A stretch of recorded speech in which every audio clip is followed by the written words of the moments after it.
ইনসাফের জন্য আমরা মূলত এখানে এসেছি। আমি যদিও বা ঢাকার একজন বাসিন্দা, তবু দেশের ইনসাফের জন্য আমরা এখানে এই এই দাবি জানাতে এসেছি যে আমাদের হাদি ভাইয়ের হত্যার খুনিদের যেন অতি দ্রুত বিচারের আওতায় নিয়ে আসা হয়। 15 থেকে 16 দিন হয়ে গেছে যে আমাদের হাদি ভাইয়ের কোনো হত্যার বিচার হয় নাই। আসামি কেউ ধরতে পারে না, আসামি কোথায় আছে এটাও নিশ্চিত কেউ জানে না, প্রশাসনও জানে না। প্রশাসন কিসের কাজ করে, কার কাজ করে, এটা প্রশাসনই জানে।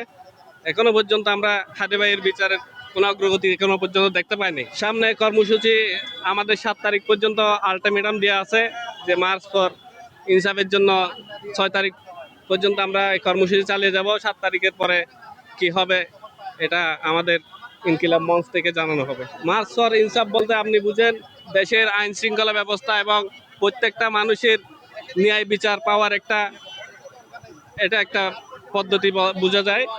আমরা চাই প্রত্যেক মানুষ ইনসাফের আওতায় এসে নিজেও ইনসাফ এবং শত্রুর জন্য ইনসাফ প্রতিষ্ঠা হোক, যেন সবাই ন্যায় বিচার পায়। এটার জন্য আমরা মূলত এখানে এসেছি।